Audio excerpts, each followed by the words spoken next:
본 방송에서 제공하는 투자 정보는 투자 판단에 대한 조언입니다. 방송에서 제공하는 주식의 가치, 가격 상승 및 하락에 대해서는 방송사에서 보장하지 않습니다. 시청자 여러분 안녕하세요. 오늘을 돌아보고 내일을 준비하는 오늘장 내일장 2부 진행의 백선혜입니다. 장 마감까지 확실한 승부 전략과 내일장 주목할 섹터까지 제시해드리고 있습니다. 오늘도 저희 방송과 함께 하시면서 성공적인 투자 전략 가득 담아가시기 바랍니다. 본 방송에서 제공해드리는 정보는 투자 판단을 위한 조언일 뿐 해당 주식의 가치와 수익률을 보장하지는 않습니다. 아울러 서울경제TV와 서울경제신문은 당사의 브랜드입니다. 최근 당사를 사칭하는 피해 사례가 늘어나는 만큼 각별히 주의해 주시기 바랍니다. 또 저희 방송은 유튜브를 통해서도 진행되고 있습니다. 유튜브 검색창에 서울경제TV라고 검색하시면 저희 방송과 함께 하실 수 있으니까요. 실시간으로 댓글 참여도 많이 해주시기 바랍니다. 그러면 오늘장 내일장 2부 첫 순서로 시작하겠습니다. 급락하는 종목에 대한 생존 전략을 모색해 보겠습니다. 종목 SOS 시간. 오늘은 신한투자증권 부산금융센터 이호석 차장과 연결되어 있습니다. 차장님 안녕하세요. 네, 안녕하십니까. 네, 차장님 급락하는 종목들을 구조해 보기 전에 오늘 시장 상황부터 점검을 해보겠습니다. 오늘 시장 어떻게 보시나요? 네, 우선 이제 시장에 대해서 말씀을 드리자면 이제 FOMC 눈치 보기 중에 2차 전지 업종이 약진하고 있다 정도로 설명해 볼 수 있을 것 같습니다. 제가 지난주 금요일이었죠. 지난주 금요일에 FOMC로 인해 FOMC 눈치 보기를 하는 와중에 경기가 회복된다는 것 때문에 그 어디 중간쯤에 있을 것이다. 경계감과 이제 기대감 사이 어디쯤 중간 어딘가라고 표현을 했었는데요. 그 중에서 이제 조금 달라진 부분들이 있다면 경계감은 여전히 존재하고 있지만 오히려 이제 2차 전지 업종이 시장에서 주목을 받고 관심을 많이 받게 되면서 이 코스피 지수 전체를 좀 이끌어가는 양상이 나오고 있다라는 것이 핵심일 거라고 생각을 합니다. 업종으로 친다면은 철강 업종이 이제 시장에서 굉장히 좀 부각받는 것처럼 보이지만 사실은 철강 업종이라고 말을 하기가 어려운 게 포스코홀딩스 같은 경우가 2차 전지 관련주, 2차 전지 소재주로서 시장에서 좀 주목받는지를 생각해 본다라면 지금 현재 올라가고 있는 상승하고 있는 업종들이 전체적으로 보았을 때 2차 전지 소재라는 하나의 이제 새로운 이제 카테고리로 좀 묶어볼 수 있겠다라는 점도 한번 생각해 볼 수가 있습니다. 결국 시장에서 지금 제일 크게 주목받는 점을 본다라고 하면은 제가 계속 말씀드리지만 2차 전지고요. 테슬라가 지난밤에 반등이 나왔습니다. 테슬라가 이제 매출은 많이 늘어났지만 영업이익이 나쁘다. 매출이 늘어났는데 영업이익이 나쁘다는 것은 결국에는 마진이 적게 남는다는 이야기가 될 것이고요. 마진이 적게 남는다는 것은 출혈 경쟁이 시작되었다. 왜냐하면 가격 할인을 했기 때문이겠죠. 출혈 경쟁이 시작되었다라는 점 우려감들 때문에 주가가 실적 발표 전 그리고 후를 통해서 테슬라의 주가가 많이 조정받는 양상들이 있었습니다. 그렇지만 지금 그런 부분들이 어느 정도 좀 해소가 되면서 테슬라가 반등이 나오는 그림이 나왔고요. 그것과 더불어서 이제 포스코 그룹이 결국은 2차 전지 관련된 모멘텀을 어느 정도 좀 이끌어가고 있다라고 좀 얘기를 해볼 수가 있을 것 같습니다. 포스코 그룹이 이제 2차 전지 밸류체인 데이를 통해서 그룹사 전체가 2차 전지 소재 기업으로서 새롭게 발돋움한다라는 것들을 공언을 했었고요. 그런 부분들이 시장에서 관심은 계속 있었지만은 확실하게 좀 부각받는 모습은 아니었는데요. 이번에 이제 에코프로 BM의 상승과 더불어서 그 차선책이죠. 그러니까 에코프로 상승 이후에 투자할 투자처로서는 포스코 그룹이 낫다라는 판단이 시장에서 들면서 어제 이제 관련해서 이제 굉장히 많이 상승하는 모습들을 보여주었습니다. 결국에는 이제 포스코 홀딩스 같은 경우가 제가 오늘 아침까지 확인했을 때 대략적으로 한 11개 증권사에서 리포트가 나왔고요. 그 중에 한 4-5개 증권사에서는 목표 주가 상승까지도 나왔습니다. 목표 주가 상승하는 범위를 보자면 좀 낮은 쪽이 낮게 상승한다라고 전망하는 쪽이 한 74만 원, 그리고 또 가장 높게 상승한다고 예측했던 부분이 한 90만 원 정도 이제 나오고 있더라고요.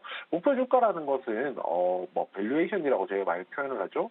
그 밸류에이션을 적용하는 데 있어서 애널리스트의 개인적인 이제 뭐 의견, 사고가 많이 들어가기 때문에 목표 주가 자체를 믿지는 않습니다. 그렇지만 대신에 이런 부분을 생각해 볼 수 있겠죠.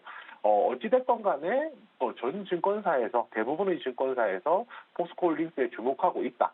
그리고 그 주목하고 있는 포인트가 2차 전지, 밸류체인과 관련해서 이제 새롭게 2차 전지 소재 사업으로서, 소재 관련주로서 새로운 카테고리로 묶이고 있다 정도는 좀 예상을 해볼 수 있을 것 같습니다.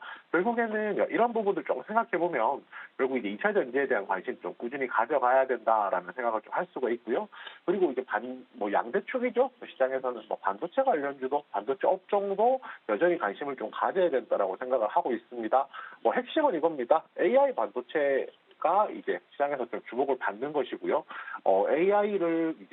AI가 연산을 할 수 있도록 돕는 이제 CPU라는 것이 GPU가 필요한데 그것을 만들기 위한 수요가 굉장히 좀 많고요. 공급 자체가 아직까지 좀 적다라는 게 핵심 포인트입니다.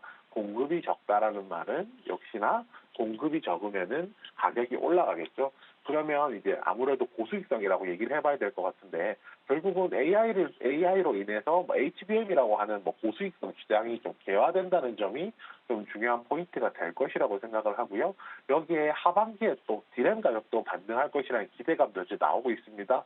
이런 부분 생각해 본다라고 하면 2차 전지가 상승을 하면 상대적으로 반도체 관련주들이 조금 시장에서 수급이라는 것은 한정되어 있기 때문에 수급을 좀 덜 받는 경향은 있거든요. 그렇지만 오히려 반대로 생각한다라고 하면 수급을 덜 받으면서 조정이 나왔을 때 이런 종목들이 내용이 좋지 않은 것이 아니라 수급을 좀 덜 받아서 주가가 조정이 나온다라고 하면 이 시점에서 한번 지켜볼 필요도 있겠다라는 말씀드리겠습니다.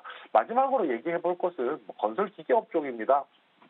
건설기계 업종 저희가 다양하게 얘기를 많이 하고 있고요. 그 중에서도 이제 북미에서 공급망 재편이죠. 공급망 재편을 하면서 북미 쪽에 새롭게 생산 시설을 만들게 되면서 인프라 구축을 위해서 북미 쪽에 건설기계 자체가 많이 좀 필요한 상황입니다. 결국에는 건설기계 업종들이 호황을 입을 수밖에 없는 구조로 가고 있다는 거고요. 그것보다 더 큰 규모의 사업도 있죠. 바로 우크라이나 재건과 관련된 사업인데요. 결국 우크라이나 재건과 관련된 사업이 향후 몇 년 동안 한 1조 달러 규모를 사업을 해야 된다라든지 이제 규모 자체도 굉장히 크고 기간도 굉장히 길겠죠. 그래서 이런 부분 생각해 본다면 건설기계도 모처럼 훈풍이 불지 않나 생각하고요. 오늘 제가 정리해 드리는 것은 결국은 2차 전지를 중심으로 보아야 한다. 그렇지만 그 와중에 시세를 받을 수 있는데 아직 받지 못한 반도체나 건설기계 쪽도 같이 한번 지켜보자라고 정리드리겠습니다. 2차 전지를 중심으로 보되 시세를 받지 못한 부분도 보자라고 짚어주셨습니다. 오늘 시장 그래도 상승으로 가닥을 잡고 있습니다. 특히나 코스닥 지수의 경우에는 장중에 940선을 넘어선 모습이 집계가 되고 있는데요. 하지만 이런 시장 상황 속에서도 급락하는 종목들이 있습니다. 2시 30분 기준 급락주들 화면을 통해서 살펴보겠습니다. 티웨이 항공 보겠습니다. LCC 중에 하나인데요. 오늘 12% 넘게 빠지고 있습니다. 주가는 2,650원 선을 지나고 있습니다. 다음으로 셀바이오 휴먼텍을 보도록 하겠습니다. 하이드로콜로이드 마스크팩을 판매하는 업체입니다. 오늘 시장에선 11%대 하락률 기록하면서 4,645원을 지나고 있고요. 다음으로 한일화학 보겠습니다. 산화 아연 생산 업체입니다. 시장에서 지금 주가는 11% 넘게 빠지면서 22,650원 선을 가리키고 있고요. 다음으로 아박포 보겠습니다. 신사업으로 추진 중인 2차 전지 장비 롤프레스 납품이 예상보다 지연될 수 있다는 주장이 나왔는데 사측에서는 사실과 다르다고 밝혔습니다. 하지만 주가는 9%대 하락률을 기록하면서 2750원 선 지나고 있고요. 마지막으로 PI 첨단 소재를 보도록 하겠습니다. 폴리이미드 필름 제조 업체입니다. 주가는 7%대 하락률을 기록하면서 39,900원 선을 지나고 있습니다. 급락하는 종목들 저와 함께 살펴보셨는데요. 이 종목들을 보유하고 계신 분들이거나 또 다른 종목에 대한 궁금증이 있으시다면 유튜브 댓글창에 남겨주시기 바랍니다. 그러면 저희는 첫 종목부터 구조를 해보도록 하겠습니다. PI 첨단 소재부터 살펴보도록 하겠습니다. 2분기 실적이 예상치를 밑돌고 또 이익 개선세가 늦어질 것으로 보입니다. 그런 만큼 목표 주가를 하향 조정할 리포트도 나왔는데 차장님께서는 이 종목 어떻게 보시나요? 네, 우선 이제 뭐 목표 주가를 하향한다는 것 자체는 우리나라가 보통 이제 뭐 주가 셀 리포트라고 하죠. 매도 리포트가 나오지 않는다는 점 생각해 보면 뭐 긍정적인 사인은 아니라고 조금 판단을 하고 있습니다. 뭐 그 중에서도 뭐 대표적으로 좀 얘기를 해보자면 저희가 그 종목을 부조하려고 하면 이 종목이 어떤 종목인지는 알아야 되잖아요. 그래서 이 종목에 대해서 조금 체크를 해볼 필요도 있다고 생각을 합니다. PI 첨단 소재는요, 이제 폴리이미드 필름이라고 하는 이제 PI 필름이거든요. 이게 줄여서 이것을 만드는 회사고요.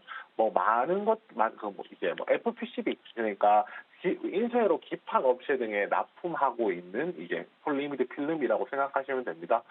결국에 이 회사가 아마 다른 분들은 그렇게 지금 인수가 되면서 상호가 바뀐 건데 이 종목에 대해서 예전에 아시던 분들은 SKC 코롱PI라고 많이들 기억을 하고 계실 거예요. 이제 그런 내용의 종목이다 좀 생각을 하시면 될 것 같습니다. 이 종목이 시세가 많이 날 때는 PCB 관련주들 혹은 이제 2차 전지, OLED 테마 이런 식으로 폴리이미드 필름이 사용되는 사용처가 많을 때 이제 관련된 종목들이 조금 상승한다, 이 종목이 상승한다 보시면 될 것 같고요. 핵심은 이겁니다. 오늘 나왔던 내용을 조금 짚어보면 결국에는 2분기에 실적이 나왔는데 시장 기대치보다도 하회하는 실적이다라고 조금 얘기를 하는 거거든요. 수치로 본다면은 2분기에 매출액이 한 602억 정도 나왔는데 전년 대비해서 약 20% 감소한 실적이고요. 영업이익도 25억이 나오긴 했는데 그리고 전 분기가 적자였기 때문에 흑자가 나왔다는 것 자체는 굉장히 좀 의미가 있지만 흑자 전환을 했지만은 수요가 많아서 시장에서 기대하던 실적 자체는 굉장히 좋을 거라는 기대감들이 있었는데 그것에 미치지 못했다는 아쉬움이 오늘 주가에 좀 반영되고 있다 정도 생각해 주시면 될 것 같습니다. 일단 이제 아무래도 재고에 대한 부담이 좀 있었다라고 판단이 되거든요. 재고 조정을 한번 거치고 나면은 이런 부분들이 좀 나아질 것이다라고 생각을 했었는데 오히려 이제 2분기에 이제 재고 조정이 끝나고 2분기에 고객사들 같은 경우에 재고가 줄면 재고를 또 쌓아놔야겠죠. 그래서 재고 축적 수요가 확대가 되면서 매출 자체는 이제 늘었습니다. 근데 이게 종업 손실 반영이라든지 이런 부분들, 제품 믹스의 영향이라든지 이런 부분들이 발전이 되면서 오히려 영업이익 쪽으로 조금 기대치에 못 미쳤다라고 되는 수치가 맞을 것 같고요. 여기에 조금 더 나아가서 얘기를 해보자면 2분기에 실적이 나쁜 것은 이미 어떻게 보면 이미 일어난 일이잖아요. 그러면 3분기에 실적이 괜찮다라고 하면은 또 크게 문제가 안 될 수도 있는데 3분기에도 기대치만큼의 실적은 아닐 거라고 좀 예상이 나오고 있습니다. 3분기에 매출액이 한 687억 정도 해서 전년 대비했을 때 한 마이너스 2% 그러니까 평년 수준의 이제 매출은 나오게 되고 영업이익이 대신에 62억인데 전년 대비 한 56% 감소한 수치입니다. 전년 대비했을 때 매출이 거의 유사하게 나왔는데 영업이익이 그만큼 줄었다는 것은 아무래도 이제 영업이익 단에서 그러니까 영업이익이 마진이 많이 줄었다라는 표현을 드리는 게 맞겠죠. 결국 이제 이런 부분들을 조금 고려를 해봐야 될 것 같습니다. 3분기에 어쨌든 계절적인 성수기 효과라든지 가동률이 확대된다든지 이런 부분들이 있어서 실적적인 측면에서는 조금 더 개선될 여지가 있긴 하지만요. 어찌됐건 간에 실적 자체가 조금씩 나빠지고 있다. 실적 자체는 개선이 되겠지만은 시장에서 기대하는 수치만큼 나오지 못하고 시장 기대치 대비했을 때는 조금씩 나빠지고 있다. 이런 부분들이 투자자들 입장에서는 아무래도 영향을 좀 끼치고 있다라고 보는 것이 맞을 것 같습니다. 거기에 조금 이런 부분도 조금 생각은 해봐야 될 것 같아요. 그렇다면은 아주 희망이 없느냐라고 하면은 그건 아니거든요. 일단 중요한 것은 제가 앞에서 말씀드렸지만은 폴리이미드 필름이 사용되는 구간들이 반도체 혹은 반도체 기판이죠. 반도체 기판, OLED 기판 아니면은 2차 전지에도 사용이 된다라고 했었는데 결국에는 가장 주력은 이제 반도체 기판이 될 겁니다. 그리고 IP 업황 자체가 불확실성이 굉장히 좀 높았었죠. 그런 부분들을 생각했을 때 실적이 기대치에 못 미칠 것이다라는 얘기가 나오는 거고요. 반대로 이야기하면 이렇게도 얘기를 해볼 수 있겠죠. 최근에 이제 전기차용 이제 반입식 캐파, 그러니까 쉽게 말해서 기존에는 디스플레이 전용으로 썼었는데 이것을 이제 전기차 전용으로 지금 절반 정도를 이제 교체를 해놓은 상황입니다. 결국 이제 그 다음에 또 이제 전기차나 배터리용 이제 PI 필름 같은 경우에도 매년 한 30% 정도 시장 상승을 할 시장 규모가 상승할 것이라는 전망들도 좀 나오고 있는 상황이거든요. 뭐 그런 부분들을 본다라고 하면 IT 업황이 불확실할 때 성장 산업 위주로 매출을 이제 재편하는, 매출을 좀 다각화하는 전략을 구사하고 있다는 것이 좀 굉장히 좀 중요한 포인트라고 생각합니다. 결국은 이런 부분들이 잘 이루어진다라고 하면 되게 좀 자연스럽게 실적도 개선이 될 것이고요. 아무래도 기존에 이제 하던 사업이 아니라 새로운 신사업 위주로 조금 신사업 아니면은 뭐 성장 산업 위주로 이렇게 매출이 좀 다각화된다라고 했을 때 투자자들 입장에서는 이 부분이 좀 굉장히 좀 매력 포인트가 될 수 있다라고 생각하거든요. 그리고 한 종목이 매력 포인트를 가지고 있다는 것은 그 종목이 투자자들이 수급을 끌어들일 수 있는 중요한 요소가 된다는 점 생각해봤을 때 이런 부분들도 조금 참고할 필요는 있어 보입니다. 결국에 정리하자면 실적 측면에서 놓고 얘기를 한다라고 하면 실적 측면에서 놓고 얘기를 한다라고 하면 실적 자체가 부진한 것은 사실이고요. 그렇지만 조금 더 긴 안목에서 본다라고 하면은 이 실적 측면에서 부진할 수밖에 없는 IT 업황에서 벗어나서 전기차와 관련된 성장 산업으로 매출을 다각화하고 있기 때문에 조금 더 긴 관점에서 본다면은 기대감이 더 크다라는 부분 말씀드리겠습니다. 실적 자체가 개선될 여지는 있겠지만 시장의 기대치를 하회한다는 측면 때문이지 주가는 빠지고 있다라고 분석을 해주셨습니다. 그렇다면 가지고 계신 분들께서는 어떻게 대응하면 좋을까요? 네, 우선 버티자 의견 드리겠습니다. 네. 우선 지금 이렇게 말씀드리는 게 맞겠죠. 지금 PI 첨단 소재 같은 경우에 오늘 조정폭이 조금 크긴 하지만요. 결국에는 지금 조정이 나올 수 있는 구간까지는 좀 충분히 나왔다라고 말씀드리는 게 맞을 것 같습니다. 우선 지금 전 고점 5월 초 기준으로 저희가 얘기를 해보면 3만 원대 초반이거든요. 3만 2,300원 정도까지가 저점을 만들었었고요. 오늘 최저가 가격도 그 부근입니다. 그 부근에서 반등이 나오고 있기 때문에 어느 정도 지지선이 작용하지 않을까라고 생각을 해서 이 구간에서는 버틸 수 있다라고 조금 판단을 하는데요. 대신에 만약에 신규로 진입을 한다라고 하면 지금 가격보다는 조금 더 확실한 자리, 조금 더 이제 아래쪽에서 사는 것이 더 낫다라고 판단을 합니다. 신규 진입을 하기 위한 매수가는 27,000원이고요. 27,000원은 올해죠. 올해 1월 6일에 있었던 저가인 27,400원 부근 가격으로 이제 지금보다 아래 단계의 지지선이라고 생각하시면 됩니다. 그리고 신규 진입 손절가는 23,000원인데요. 주봉으로 차트를 보시게 되면 27,000원 아래쪽으로 있는 지지선 23,000원인 거 확인하실 수 있습니다. 그리고 신규 진입 목표가 같은 경우에는 31,000원이고요. 이 31,000원이란 가격은 만약에 상승했을 경우에 갈 수 있는 단기적으로 갈 수 있는 저항선 지점입니다. 그래서 이제 신규 진입 목표가는 31,000원으로 잡았습니다. PI 첨단 소재에 대해서 짚어주셨습니다. 그럼 다음 종목도 한번 살펴보도록 하겠습니다. 티웨이 항공을 구조해 보겠습니다.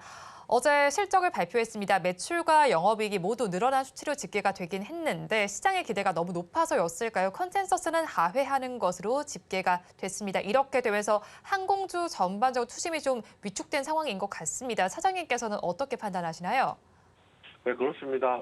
항공주가 기대감이 굉장히 컸었거든요. 코로나19 이후에 이제 회복이 빠를 것이다. 회복이 많이 될 것이다. 코로나 이전 수준으로 이제 회귀하게 된다라고 하면 그것만 하더라도 기저 효과가 굉장히 클 것이다. 이런 부분들에 대한 전망들이 굉장히 좀 밝은 것도 사실이었습니다. TA 항공 같은 경우에는 우리나라를 대표하는 LLC, 그러니까 저가항공사죠. 저가항공사로서 가장 좀 대표적인 기업이기도 했기 때문에 시장에서 생각하는 기대감 자체는 굉장히 좀 컸을 거라고 생각을 하거든요. 그런데 이제 이런 부분도 생각을 해봐야 됩니다. 막상 뚜껑을 열고 보니까 실적이 나쁜 건 아닌데 기대치만큼은 못 미친다 정도 좀 생각을 하는 게 맞을 것 같습니다. 2분기 이제 매출액이 전년 동기 대비해서 한 200% 정도 늘었고요. 그 대신에 이제 영업이익도 전년 동기 대비했을 때 흑자 전환하는 이제 실적이 나왔습니다. 그런데 이게 특징이라고 하면 전년 대비했을 때 코로나 끝물이었던 구간 대비했을 때는 실적이 나아졌지만은 반대로 얘기하면 1분기죠. 그러니까 코로나 종료 이후에 실적 대비했을 때는 많이 좀 기대치에 못 미친다는 게 포인트고요. 3분기도 마찬가지입니다. 3분기 같은 경우에도 노선도 확장하고 가격도 올리고 그다음에 이제 예를 들어 이렇게 하면서 3분기가 또 계절적으로 성수기란 여름 휴가가 있겠죠. 계절적 성수기가 있다는 점 생각해 보면 굉장히 기대감이 큰 건 맞는데요. 반대로 얘기하면 기대감이 큰 거에 비해서는 이번에도 못 미칠 것 같다는 게 조금 우려감입니다. 결국에 이제 결국에 1분기 대비했을 때 사상 1분기가 지금 현재 사상 최고치 실적이라고 하면 1분기보다 조금 나아지는 실적 정도가 예상이 되고 있거든요. 성수기에 이 정도다라고 하면은 상대적으로 실적에 좀 기대에 못 미친다는 점에서 보았을 때 아마 증권사에서 목표 주가 하향 리포트가 조금 나왔던 것도 이런 배경이 아닐까 판단하고 있습니다. 티웨이항공 3분기 성수기 예상되기는 하지만 기대치에 미치지 못할 수도 있다라고 분석을 해주셨습니다. 그렇다면 가지고 계신 분들께서는 어떤 대응 전략을 가져가야 할까요? 네, 일단 도망가자 전략 드리겠습니다. 도망가자는 게 이제 이렇게 생각하시면 좋을 것 같은데, 지금 항공주가 아니더라도 투자할 수 있는 대안이 좀 있다라는 점도 중요한 또 포인트라고 생각을 하고 있고요. 지금 차트를 보시면 아실 수 있겠지만은, 지금 가격대부터 해서 밑으로는 지지선이 거의 이동평균선 기준으로는 지지선이 안 보이는 구간에 진입했다는 겁니다. 여기서는 가격이 조금 하락을 하더라도 추세적으로 이게 지지를 해줄 곳이었기 때문에 좀 가격이 급격하게 떨어질 수 있다는 게 포인트고요. 신규 진입 매수가는 2,000원입니다. 만약에 2,000원 정도까지 온다라고 하면은 아래쪽에 있는 작년 연말에 형성됐던 매물 지지선까지 오기 때문에 충분히 괜찮다고 생각을 하고요. 신규 진입 손절가는 1,500원입니다. 작년 10월에 있었던 최저가 지지선 아래로 깨고 내려가는 가격이고 목표가는 2,600원입니다. 결국에 2,000원에서 매수한다라고 하면 지금 가격대가 매물이 생기고 있는 상황이기 때문에 저항선으로 작용할 것이라고 생각해서 신규 진입 목표가 2,600원 잡았습니다.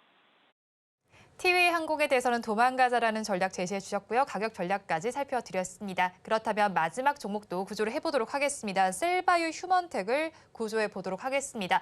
생산 공장의 생산을 중단하기로 했다라는 공시가 좀 나와 있습니다. 규모가 어느 정도 되는지 궁금하고요. 이 종목 어떻게 대응하면 좋을까요? 네, 우선 셀바이오 휴먼텍 지금 공시 나왔던 내용 좀 체크를 해보면 한 258억 정도 규모거든요. 이게 최근에 있었던 매출액 대비했을 때 약 94% 정도 되는 규모입니다. 규모 자체가 굉장히 좀 크다라고 생각을 하셔야 될 것 같아요. 이 정도 규모가 생산이 중단이 된 거는 악재라고 표현하는 것이 맞을 것 같은데, 긍정적으로 생각하면 베트남 자회사의 생산 설비를 이전 매각해서 외주 생산으로 돌리겠다. 이렇게 좀 이제 전략이 구사되는 것 같은데, 투자자 입장에서 달가운 이야기는 아니라고 생각합니다. 이 회사는 하고 있는 일이 이제 친환경 마스크팩 시트를 만들고 있고요. 그 다음에 앞서서 말씀해 주셨던 하이드로콜로이드라고 하는 마스크팩이 유럽이나 북미에서 이제 판매 호평을 받고 있는 것은 맞습니다.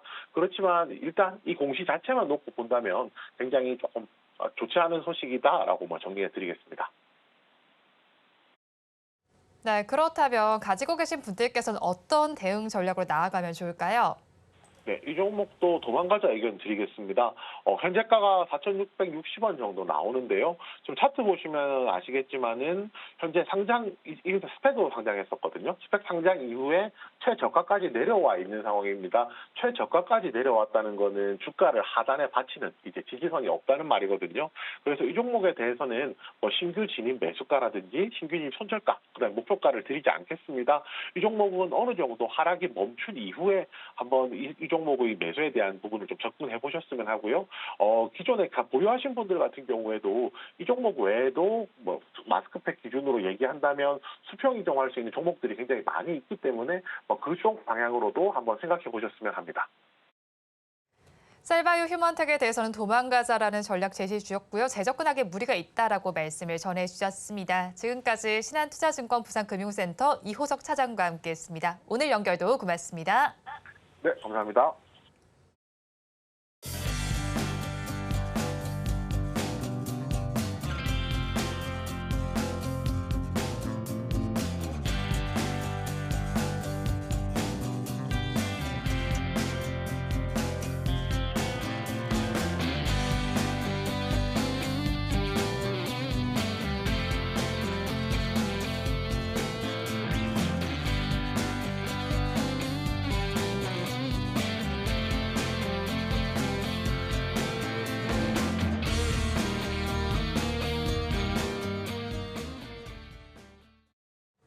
앞서서 급락주에 대한 대응 전략을 살펴봤다면 이번에는 오늘의 매매일지에 성공적인 마침표를 찍어드릴 찬스 종가 베팅 시간입니다.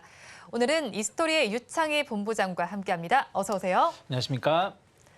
네, 먼저 본부장님과 이 시간에 짚어드렸던 종목 리뷰를 부탁드리도록 하겠습니다. 지난 21일에 공략을 해주셨던 진에어가 지금 수익률이 마이너스권으로 나고 네. 있습니다. 오늘 좀 전반적으로 상황이 좋지 못한 것 같은데 어떻게 네. 분석하면 될까요? 오늘 뭐 항공주들이 다 좋지 못하죠. 네. 앞에서도 좀 언급을 한 것 같은데 뭐 TA 홀딩스 실적은 나쁘지 않았지만 실적 피크에 대한 우려감들이 좀 있는 것 같아요. 그래서 관련된 종목군들이 좀 조정이 나오고 있다라고 보고 있습니다. 뭐 아직 지금 TA 항공사가 제일 점유율이 낮은 항공사입니다. 네. 대한항공, 뭐 제주항공, 진에어는 아직 실적 발표를 안 했고 저는 좀 더 지켜보자라고 말씀드리고 싶어요. 왜 그러냐면 실적 피크라고 말하기에는 주가가 오르간 게 없어요. 네. 주가가 막 대한항공처럼 한 2달 동안 계속 올라왔으면 실적이 생각보다 조금 아쉬운데 혹은 더 이상 좋아질 게 없다라고 생각이 든다면 주가는 하락할 수 있겠습니다만은 진에어라든지 이런 제주항공, 뭐 TA항공 같은 기업들은 올라간 게 없었다라는 것이죠. 그럼 단순하게 실적 피크에 대한 우려감들 때문에 하락하는 것은 하루 정도, 오늘 정도면 끝날 가능성이 높지 않을까 판단하고 있고요. 물론 여기서 V자 반등이 나온다라고 말씀드리는 건 아니에요. 하지만 만약에 진에어라든지 제주항공의 실적이 나쁘지 않다라면 그리고 이들 기업들의 현재 예상되는 실적을 감안한다라면 현재 시가총액이 그렇게 비싸다고 말하기도 좀 힘든 부분들이 좀 있을 수 있어요. 그래서 저는 항공 수요는 계속해서 늘어날 가능성이 높다라는 부분들 그리고 진에어하고 부산에어인가요? 합병이 잘 이루어지고 그런다라면은 좀 그 저가 경쟁은 또 줄어들 가능성이 높습니다. 그래서 일단 하루 이틀 정도 지켜보자. 그리고 나서 뭐 손절을 하더라도 거기에 맞춰서 대응하는 게 맞지 않을까 판단하고 있습니다.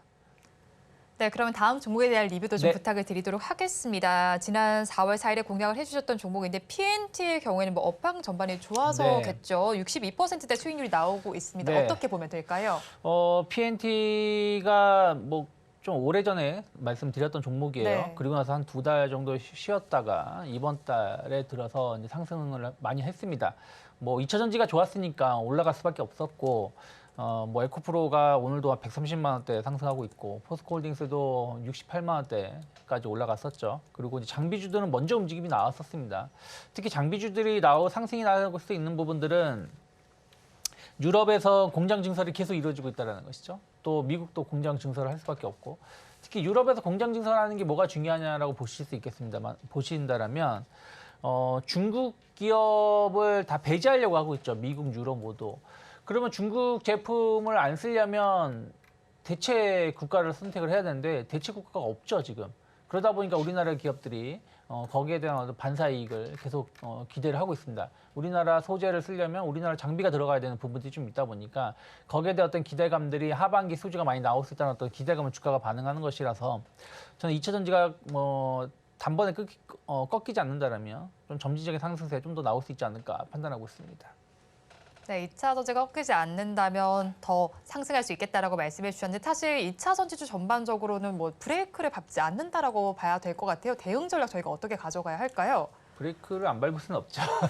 근데 지금의 주가 양상 약간 좀 밟지 않는 것 같잖아요. 네, 그렇죠. 지금은 네. 그렇습데 제가 보기에는 8월만 되면 좀 이제 흐름이 좀 꺾일 수도 있다 생각하고 있어요. 뭐 꺾인다라는 게 뭐 가격 조정은 아니지만 지금 같은 속도로 연일 오를 수 있을까요? 그러면은 뭐 달나라까지 갈 수 있겠죠. 네, 달나라까지. 네. 그래서 지금 같은 속도로는 계속 갈 수는 없다. 다만 네. 이제 여기서 좀 기간 조정을 주고 나서 또 다시 좀 어떤 기대감들이 반영되면 올라갈 수 있지 않을까 생각하고 있고요. 그러면 이제 2차 전지 관련해서는 이제 순환매를 대응을 해서 좀 못 오른 종목군들에 대해서 좀 접근해 본다라면 충분히 좋은 전략은 될 수 있지 않을까 생각을 좀 하고 있고요. 다만 뭐 이렇게 너무 많이 오른 종목군들을 지금 신규로 접근하기에는 뭐 조금은 위험할 수 있지 않을까. 위험하다는 뜻이 뭐 막 급락이 나온다는 뜻은 아니지만 그래도 또 이제 수익은 안 나고 오히려 약간의 마이너스 그러면서 마음고생을 좀 할 수 있지 않을까 생각하고 있습니다. 네, 브레이크를 밟을 수도 있다라고 짚어주셨습니다. 그렇다면 장 마감까지 11분 정도가 남아 있습니다. 오늘 장에서도 베팅할 종목 짚어봐야 할 텐데요. 키워드 힌트부터 공개를 해드리도록 하겠습니다. 주도주 3박자라고 키워드를 주셨네요. 네. 주도주가 세 가지가 묶인 걸까요? 아니면 이제 주도주가 되기 위한 세 가지 요소가 갖춰진 걸까요? 뭐 일단은 한 두 박자는 네. 한 두세 박자 다 맞춰져 있지 않을까 판단하고 있어요. 일단은 실적. 네. 결국은 이제 실적 장세이기 때문에 실적 면에서 보면 다른 섹터 대비해서 여기만큼 좋은 실적을 보여주는 것은 없을 것 같다 네. 생각하고 있고요. 그리고 또 성장성이겠죠. 뭐 실적은 아까 항공사들 말씀드렸습니다만은 실적이 좋게 나와도 더 이상 좋아질 게 없다 그러면 주가는 하락할 수밖에 없는 거고 실적이 아무리 안 좋더라도 앞으로 좋아진다 그러면은 주가는 오르는 거죠. 뭐 대표적인 게 뭐 AI라든지 뭐 몇몇 2차 전지 관련 몇몇 기업들이 그런 거죠. 아직은 전무하지 않습니까? 그럼에도 불구하고 성장 모멘텀 올라가는 거니까요. 그리고 또 따지면 뭐 수급 외국인들 수급, 네. 또 아직까지는 뭐 좀 긍정적인 매수세가 좀 유입되고 있기 때문에 그렇게 따지면 3박자 아직은 유효하지 않나 판단하고 있습니다. 네, 실적과 성장과 수급 3박자가 갖춰진 섹터 네. 어디인가요? 엔터사를 좀 보고 있습니다. 네. 오늘 좀 많이 오르고 있죠. 네, 오늘 엔터 4사 모두 좋더라고요. 네, 모두 좋습니다. 하이브도 오르고 JYP, 뭐 SM 모두 오르고 있는데 저는 YG 엔터테인먼트를 오늘 좀 가지고 나왔습니다. YG 엔터테인먼트 왜 특히 4사 중에서 이 종목을 가지고 오셨을까요? 사실 뭐 다른 종목들에도 이슈가 많잖아요. 그렇죠. 만약에 실적만 본다라면 네. 엄밀히 따지면 JYP 엔터테인먼트라든지 하이브가 좀 더 좋은 실적이 나올 수 있다고 보고 있어요. 뭐 하이브 지금 오늘 주가가 올라오는 게 하이브, 네. BTS의 정국 네, 씨가 이슈가 있죠. 네. 핫 빌보드에서 핫백에서 1위, 이제 1위를 네. 하셨죠. 그래가지고 뭐 그런 부분들이 전체적으로 엔터주대에 갔던 관심도가 나오는 것이고 또 JYP 엔터테인먼트는 상당히 실적이 좋게 나올 수 있다라고 네. 보고 있어요. 시가총액도 제일 상당히 높죠. 그래서 그런 부분들이 이슈가 되고 있는데 저는 왜 YG냐? 네.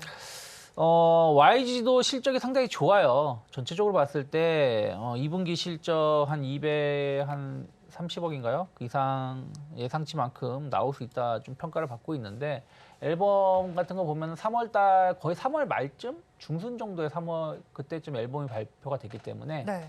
그게 이제 2분기 때 반영이 많이 되죠. 그래서 그런 부분들이 안정적인 실적을 좀 보여줄 수 있다 생각하고 있고요.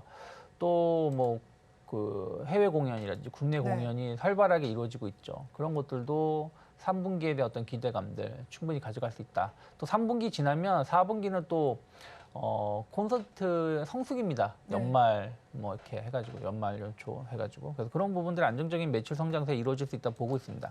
거기다가 이제 뭐 아까 BTS 말씀드렸습니다만은 뭐 K컬처에 대한 어떤 관심도는 계속 높아지고 있어요.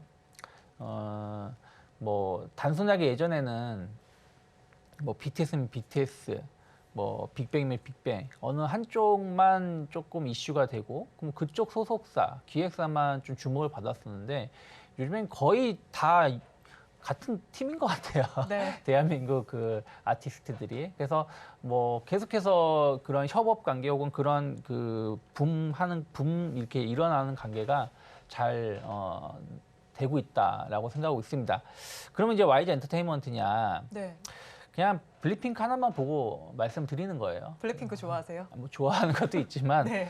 이 YG 엔터테인 그러니까 최근에 엔터주들이 좀 조정이 나왔었던 것 중에 하나가 네.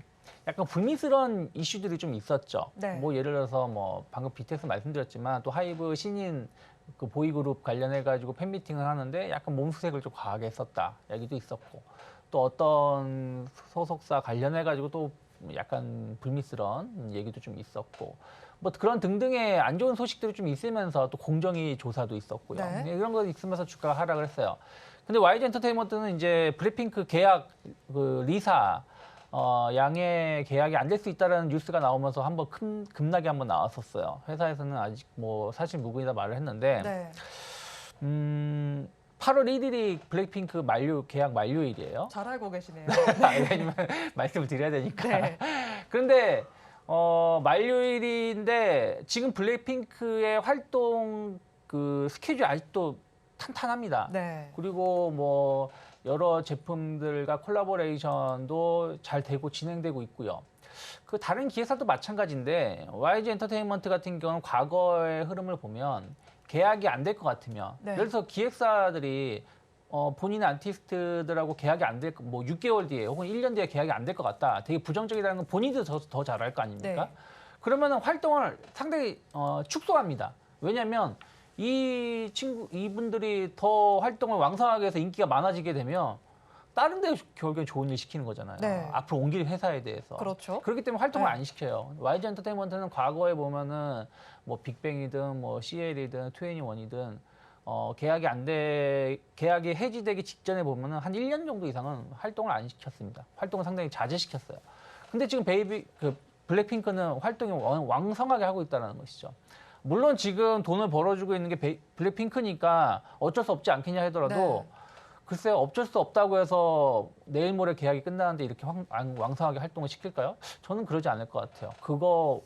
YG 엔터테인먼트가 그 정도의 돈으로 왔다 갔다 할 정도 회사는 아니다 생각하고 있습니다. 그렇다라면 저희가 봤을 때는 전체적인 계약은 잘 이루어질 가능성이 높고 네. 물론 이제 조건은 좀 달라지겠죠. 조건은 블랙핑크 쪽에 좀 더 좋게 나오겠지만 앞으로의 어떤 스케줄표가 지금 상황에서 보면 상당히 나쁘지 않다. 그러니까 스케줄표가 잘 계획이 잡혀 있다는 것 자체는 블랙핑크와 계약이 잘 되지 않을까 원만하게 생각하고 있습니다. 그래서 아마 이번 주 주말이나 혹은 다음 주 중에 어떤 얘기가 나올 건데 그거 하나 보고 오늘 주가가 오름에도 불구하고 YG 엔터테인먼트를 좀 선정을 좀 해봤습니다. 네, 오늘 주가가 한 6%대 정도로 오르고 있는데 그럼 가격 전략 저희가 어떻게 가져가면 좋을까요? 만약에 이 회사가 지금 실적이 지난 2분기 때 좋았음에도 불구하고 주가가 오른 게 없었습니다. 그러니까 올라왔다가 지금 다 그걸 내려왔죠. 그리고 그 블랙핑크 이슈들 때문에 주가가 하락을 했는데 만약에 제가 생각하는 생각대로만 움직여 준다라면 한 9만 원대까지는 충분히 상승할 수 있다 생각을 좀 하고 있어요. 실적도 좋게 나와주고 계약도 잘 나와준다면 그래서 일단은 단기 목표가는 9만 원 열어놓고 있고요. 다만 이제 오늘 시가 어저께 최근에 한 일주일 정도 바닥을 다진 자리가 7만 2천 원 자리입니다. 그래서 한 7만 원에서 7만 2천 원이 크게 이탈하지 않는다라면 저는 뭐 오늘 정도 그 가격에 조금 비싼 가격에 조금 올라온 가격이 좀 부담스러울 수 있겠습니다만은 그래도 한 번 정도 공략을 해볼 수 있는 이벤트가 있는 기업이 아닐까 생각하고 있습니다. 네, 종가 베팅할 종목으로 YG 엔터테인먼트 짚어주셨습니다. 그러면 저희는 마감 동시효과 구간 분위기 살펴보도록 하겠습니다. 오늘 시장에서는 코스닥 시장이 조금 더 강하게 움직이는 양상이 펼쳐졌습니다. 1%대 상승률을 기록하면서 940선에 마감을 할 것으로 보이고요. 코스피 시장은 그래도 빨간불을 켜주고는 있네요. 강보합권을 들면서 2636선에 마감할 것으로 보이고 있습니다. 수급 양상 이어서 좀 살펴보도록 하겠습니다. 코스피 시장의 수급 양상을 살펴보니까요. 외국인 투자자들과 기관 투자자들 동반 매도에 나서고 있습니다. 이어서 코스닥 시장을 살펴보겠습니다. 코스닥 시장에서는 반대되는 수급 양상이 관찰이 되네요. 외국인 투자자들과 기관 투자자들 쌍끌이 매수에 나서고 있습니다. 오늘 시장 본부장님께서 어떻게 보셨나요? 그래도 어제보단 낫다. 어제보다 낫다. 네. 오늘도 엄밀히 따지면 코스피 하락 종목이 667개고요. 코스닥 하락 종목이 1279개입니다. 네. 어저께 코스피가 하락 종목이 이 정도였고 네. 코스닥이 1,400개가 넘었던 걸로 제가 기억하거든요. 그런데도 불구하고 코스닥은 덜 하락, 0.5% 정도 하락을 했고 코스피는 거의 뭐 0.8% 정도 상승을 했었죠. 오늘은 코스닥이 지금 1% 정도 올라오는 거는 뭐 말씀 안 하셔도 아시겠지만 에코프로 BM이 10% 이상 올라오고 있어요. 네. 시가총액 1, 2위 아니겠습니까? 그러면 뭐 다른 종목이 막 줄줄이 하한가가 아닌 이상 지수가 하락하기 힘들죠. 거기다가 아까 말씀드린 대로 YG 엔터테인먼트 시가총액이 4위인가 5위 정도 하고 있거든요. 그래서 지금 시가총액 상위 종목군들이 코스닥에 상당히 있는 종목군들이 대부분 강세를 띠고 있다 보니까 주가가 이렇게 좀 강하다 것이다라고 보시면 될 것 같아요. 근데 에코프로, BM, JYP, SM 이 지금 언급해드린 4개 기업이 빠지면 마이너스죠. 코스닥은. 그래서 네. 체감지수는 한마디로 좋지 못하다.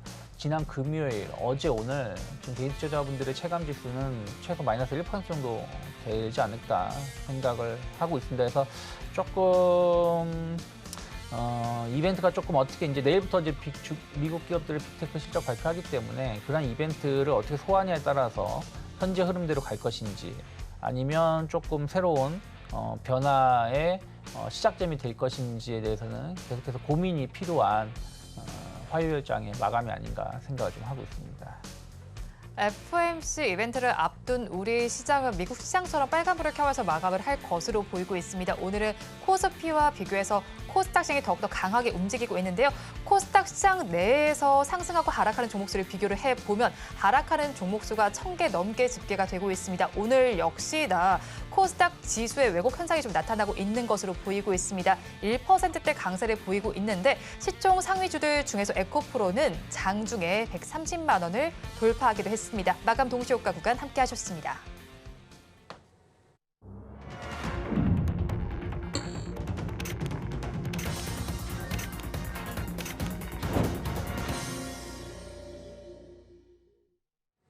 오늘 시장 그래도 지수는 강세로 마감을 했습니다. 그렇다면 저희 내일장에 대한 전략도 업데이트를 해봐야 할 텐데요. 오늘장, 내일장 전문가님들께 내일의 히든카드가 될 중요 포인트를 여쭤봤습니다. 화면을 통해서 만나보시죠. 미증시 빅 이벤트를 앞두고 이제 우리 증시죠. 빅 이벤트를 앞두고 반등을 시도하고 있습니다. 전략을 어떻게 짜가면 좋을지 질문을 드려봤습니다. 먼저 이베스트 투자증권의 염승환 이사님께서는 긴축은 마무리가 됐고 어닝 시즌에 따라서 상승이 시작할 것이다라고 짚어주셨고요. 다음으로 신한투자증권의 이호석 차장님께서는 주도 업종 위주의 매매를 유지하면서 2차 전지를 짚어주셨습니다. 마지막으로 골드스타의 황태규 대표님께서는 공매도의 숏 스퀴즈를 노리자라고 말씀을 해주셨네요. 이에 대해서 본부장님 의견 어떠실까요?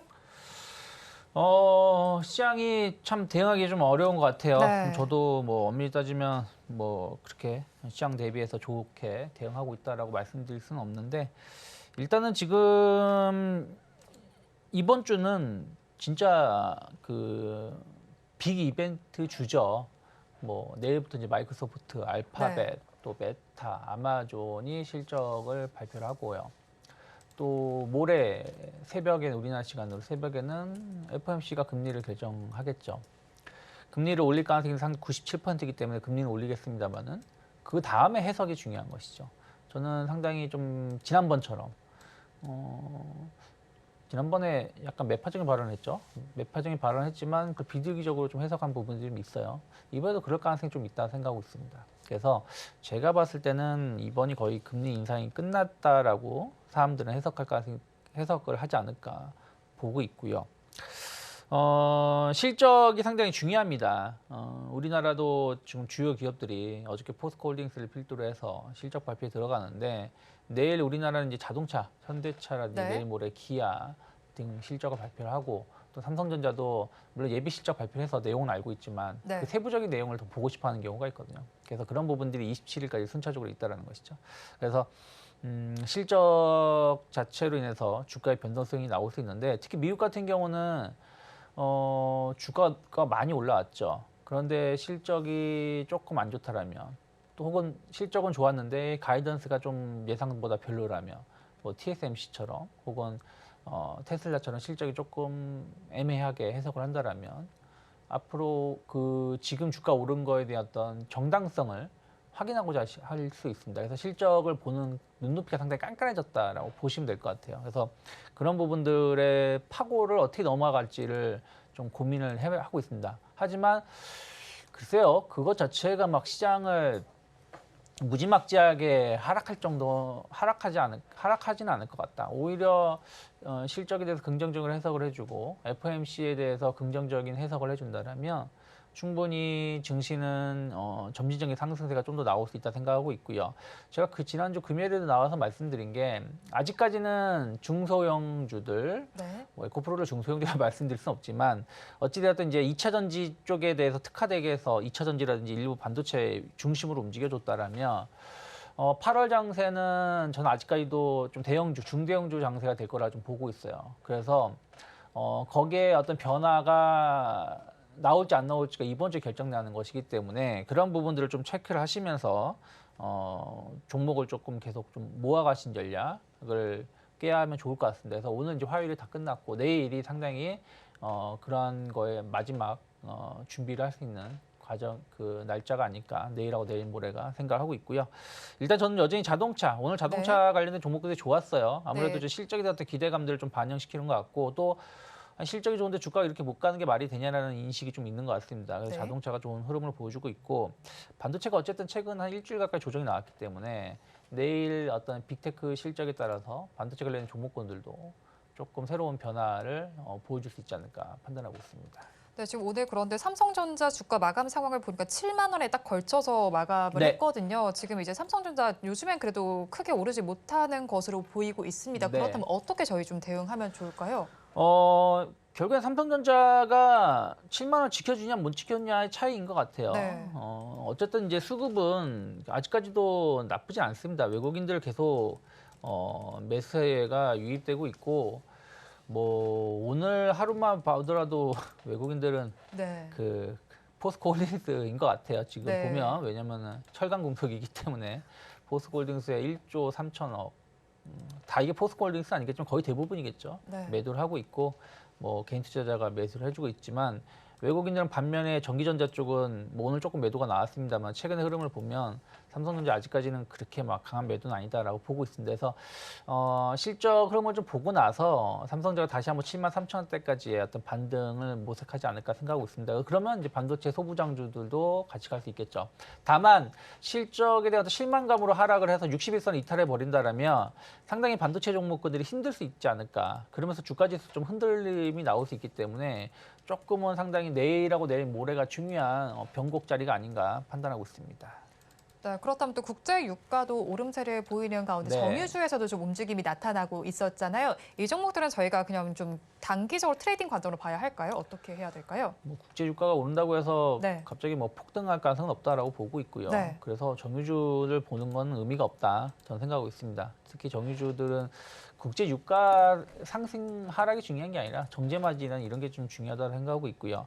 뭐 곡물 가격이 좀 오르고 있죠. 근데 뭐 그와 관련해서도 관련된 기업들의 주가도 그렇게 많이 반응하고 있는 건 아니기 때문에 아직까지는 원자재, 뭐 국제 유가 이런 부분들을 관련해서 어떤 관련된 기업을 보기에는 시장이 조금은 색깔이 다르지 않나 판단하고 있습니다. 네, 시장의 색깔이 조금 다르다라고 짚어주셨습니다. 그런데 또 최근에 제약 바이오주와 관련해서도 관심이 조금 쏠렸었던 것 같아요. 네. 알츠하이머 치료제에 대한 이슈도 좀 나와 있었는데 오늘 장에서 또 보니까 이수앱지스가 알츠하이머 치료제 발표를 하면서 이 결과를 좀 알렸다라고 합니다. 네. 관련해서 좀 주가가 오름세를 보였는데 이 치료제와 관련된 부분들은 저희가 어떻게 투자 전략 가져가면 좋을까요?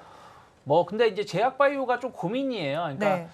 지난주 금요일에 제약 바이오가 좋았죠. 네. 그때 제가 잠깐 나왔었는데. 근데 그때 이제 워낙에 갈 게 없으니까 제약 바이오가 간 것인가? 아니면 최근 그러니까 이제 지난주 흐름만 본다라면 그래도 금리 정점에 대한 어떤 기대감들이 제약주 바이오에 대한 어떤 관심도를 불러일으킬 것인가라는 그 변곡에 놓여 있었습니다. 그런데 이번 주에 그렇게 힘을 내지 못하고 있어요. 그리고 그 제약주들의 움직임이 나왔었던 게 AI랑 맞물리면서 조금 더 신약을 좀 빨리 개발한다든가 혹은 뭐 이런 부분들이었는데 제가 그때도 말씀드렸던 것처럼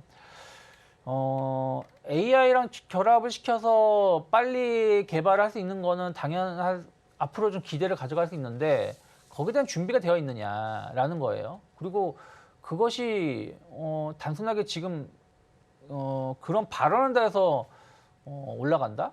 글쎄 저는 쉽지 않을 것 같아요. 그리고 AI 결합을 한다고 해서 임상실험 안 하는 건 아니거든요. 네. 제약, 바이오, 신약 개발은 결국 임상시험에서 좋은 결과가 있냐 없냐인데 그래서 그런 부분들에 의해서 어떤 기업들이 좀 강하게 올라갔었던 부분들은 우리가 좀 냉정하게 평가를 해볼 필요가 있다 생각을 좀 하고 있습니다. 그래서 약간의 신약이라든지 파이프라인 공급, 뭐 수출에 대한 어떤 이슈가 있는 기업들 일부를 제외하고는 조금 주가가 조정이 나와서 아예 못 간다는 건 아닌데 일단은 이들 기업들도 결국은 금리 결정 이후에 좀 방향성이 나오지 않을까 판단하고 있습니다.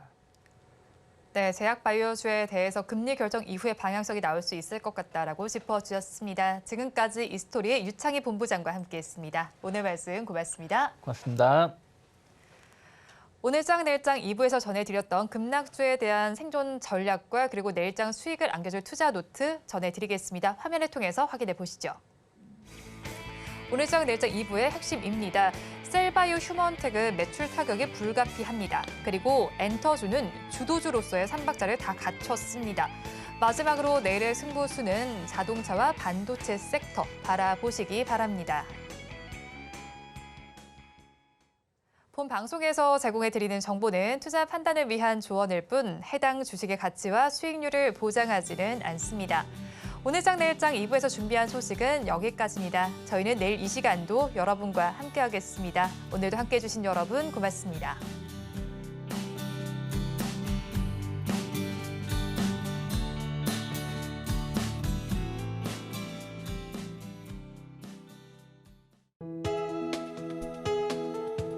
본 방송에서 제공하는 투자 정보는 투자 판단에 대한 조언입니다.